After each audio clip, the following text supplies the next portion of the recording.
coisa difícil. Agora a gente vai seguir no nosso mood Splash Alerta e a gente está acompanhando, né, o caso do Paulo Cupertino e a gente vai falar de como foi o primeiro dia de julgamento dele. O julgamento de Paulo Cupertino, acusado de matar Rafael Miguel e os pais do ator em 2019, começou na manhã de ontem. Às 11 horas aconteceu o sorteio dos jurados. A filha de Paulo Cupertino, a Isabela Tischerani, foi a primeira a depor. Ela chorou e afirmou que o pai sempre foi agressivo e garantiu que presenciou as agressões à mãe. A ex-mulher de Paulo, mãe de Isabela, a Vanessa, também falou. Ela disse ter sofrido 7 lesões nas costelas e 4 no nariz durante o relacionamento com o réu. Abre aspas para ela. Ele assassinou 3 pessoas a sangue frio. Ele seria capaz, pois me bateu a vida inteira. Imagina o que ele faria com estranhos. Camila, irmã de Rafael Miguel, e Maria Goretti, tia do ator assassinado, também foram ouvidos como testemunhas. Elas reforçaram que a família não tinha inimigos e que nem sofriam com ameaças antes do crime. Já Maria Carvalho, também ex-mulher de Cupertino, afirmou nunca ter presenciado um comportamento agressivo do réu. Eles se relacionaram por aproximadamente 20 anos e tiveram 2 filhos. Durante a noite foram ouvidos outros 2 réus acusados de colaborar na fuga de Paulo Cupertino, Vanderlei Antunes e Eduardo Machado. Eles falaram que foram coagidos por Paulo. Paulo Cupertino falou sobre o caso oficialmente pela primeira vez. Nunca existiu um crime premeditado da minha parte. Eu não estava armado no dia dos fatos, basta me mostrar uma imagem para provar. Eu sei que seria capaz de coisas piores para defender a minha família. Meu depoimento não é ensaiado e não precisa de script. O júri foi pausado às 10h30 da noite e a sentença foi definida e anunciada hoje. Definida e anunciada hoje. São 7 jurados, 4 homens e 3 mulheres, que se reúnem no Fórum Criminal da Barra Funda, zona oeste de São Paulo, para ali a conclusão do julgamento. E a gente espera, né, que a justiça seja feita, mesmo que tardiamente, né? Infelizmente não tem como voltar atrás, não tem como essa família se recuperar desse trauma, né? Enfim, tanto do lado da família do Rafael, né, que enfim, eles foram destroçados, como a família, né, do lado do Cupertino, que assim, estragou a vida da Isabela, estragou a vida da Vanessa também, né, muito difícil, né, Leão, a gente acompanhar esse caso, e vendo, assim, principalmente uma coisa que me chama a atenção, assim, e a gente fala de machismo, né, as pessoas talvez achem que tudo é uma questão, nossa, tá problematizando, não é. É como é fácil para homens terem essa relação de poder, né, com mulheres, enfim, com esposas e com filhas, e isso é muito fruto disso, né, desse machismo de não aceitar a filha ter um relacionamento, de ter um pensamento muito machista mesmo, né, de posse, de que a menina não pode viver a vida dela, enquanto filhos homens não passam por essas situações, enfim. Eu estou ampliando aqui o discurso, É, gente. A gente sabe que é principalmente um caso de violência, não tem justificativa, não tem nada. O que eu estou falando é que às vezes é muito motivado por isso, né? Pela diferença de tratamento de filhos homens e de filhos mulheres, assim. A mulher desde sempre não pode viver a sua liberdade, né? Imagina você passar tantos anos com uma pessoa sendo agredida, sua filha vendo, né? Isso é muito preocupante, né, Leão? eu acompanhei esse caso muito de perto, porque eu conhecia muito o Rafael Miguel, entrevistei ele, porque ele era um fenômeno, né? Ele fez aquele comercial aos 9 anos, né? Do menininho que comia brócolis, né? No supermercado, pedia para a mãe, chorava porque queria brócolis, né? E ele ficou muito conhecido, e aí eu fiz uma matéria com ele, entrevistei ele no meu programa, e tal. Era um encanto de pessoa, ele era uma simpatia, esse menino, uma graça, um menino bom, a gente via nele assim, que ele era um menino bom.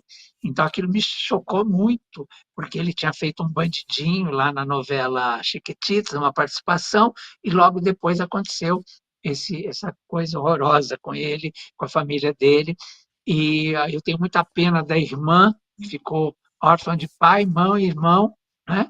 E essa prima, essa tia, que perdeu toda a família também, né? Agora, claro que a namorada também sofreu muito, a mãe, a Vanessa, né? Mas uma coisa que me chamou a atenção é que a primeira mulher dele, que é a mãe dos filhos dele, fala assim, eu nunca vi nada ele ser violento, tal. Agora, quer dizer, ela não conta como violência que ele era casado com ela e vivia maritalmente com essa outra mulher, com a Vanessa, há anos. Não sei se ela sabia ou não, né?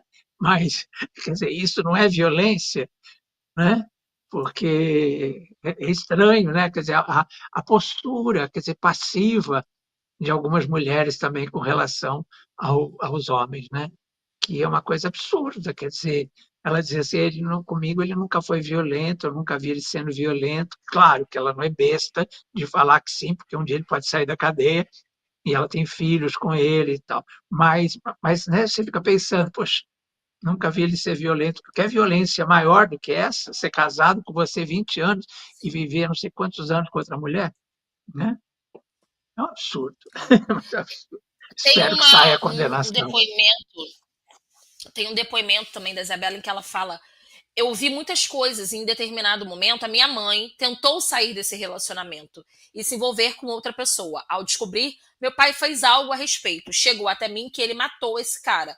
Então, a gente fala, esse assunto, né, acaba, enfim, indo para o lado do assassinato de uma família inteira. Inclusive, vocês me desculpem, gente, eu nem dei um aviso de gatilho antes do início da matéria, me perdoem. Mas a gente vê realmente, né, Leão, que é uma questão de um relacionamento abusivo que desencadeia várias outras coisas. Então, por isso que a gente sempre fala aqui da importância da denúncia, né? O número, gente, é o 180. Você não precisa ser parente da vítima, você é um vizinho, você escutou qualquer coisa, você está num lugar público, né? A gente tem que denunciar sim, a gente tem sim que meter a colher. Eu sei que é muito difícil, porque nem sempre, né, as medidas protetivas funcionam, né? E isso, assim, no âmbito aqui, né, dos anônimos, como a gente tem, por exemplo, o caso da Luana Piovani, que estava no mesmo ambiente que o Dado Dolabella, e ele debochando, levando uma fita métrica para ver a quanto de distância ele estava dela, né? Enfim, e aí ela chamou a polícia e ele foi retirado do local, e muita gente, inclusive, criticou a Piovani e tudo mais, mas ela estava prezando pela segurança dela, porque é isso que o Leão falou. Violência não é só você partir para violência física, né? Você tomar um tapa, enfim. Violência é violência matrimonial, é violência psicológica. Então, talvez alguém aqui, né, esteja passando por uma situação dessa, e tudo que a gente pode desejar é força e que você consiga se livrar dessa situação, que você consiga fazer a denúncia, que você consiga sair dessa relação abusiva, porque é um castigo, é um tormento, e isso em várias esferas, gente. É namoro, é noivado, é casamento, para homens, para mulheres, né, para casais LGBTs. Esse tipo de violência não escolhe nada. Você pode ser vítima, né? E você também pode ser um algoz. Então, é sempre bom a gente relembrar, o número é 180, faça sua denúncia, converse com seus amigos, fale com sua família, procure, né, uma rede de apoio para que você consiga sair dessa situação, né, com o mínimo de traumas possíveis, né? E correr atrás mesmo, né, Leão? Antes que o pior aconteça, porque é só isso que a gente pode esperar, gente, porque o Brasil tem um índice altíssimo de feminicídio, né? Nesse caso, a Vanessa não morreu, mas assim, também, que vida que a gente leva, né, quando a gente passa por tanto trauma assim, né, Leão? Apanha, vê a filha É, passando por tantos traumas. não, porque assim como a gente Diga, fala de Leão. racismo estrutural, eu não sei qual é o nome que se dá, se é feminino estrutural, sei lá, né? Alguma coisa contra a mulher estrutural, porque isso existe também. Fala assim, meu marido é de outra época, ele foi criado assim, e não sei o que, quer dizer, isso não justifica a violência. Né? Porque Perfeito, está toda a informação aí para você saber que você não pode agredir uma mulher de jeito nenhum, de forma nenhuma, perfeito, né? Então, perfeito, ah, Leão. chega de desculpa para os homens, né? Aí tá toda a informação Perfeito. aí. Ele fala assim: essa época a gente tem que se acostumar com as coisas. Tem, porque hoje em dia está aí um monte de informação para você pensar sobre elas e mudar o seu comportamento, né? Então, a gente sempre falo das mulheres, as mulheres têm que ligar no 180, mas e os homens? Será que nunca vão aprender? Sabe? Que não pode se agredir um outro ser humano, que não pode se agredir, principalmente uma mulher que é fisicamente mais frágil. Meu Deus do céu, né? Quando é que esses homens vão aprender? Eu fico com vergonha de falar sabe? Porque eu nasci homem, né? Nasci num corpo masculino, então eu fico preocupadíssimo com isso. Eu já fui agredido, né? Em relacionamento e acabei o relacionamento, evidente, mas sabe, é uma coisa que os homens têm que pensar sobre, principalmente. Que as mulheres são vítimas, eles são os algozes. Né? Ai, gente, essa história me.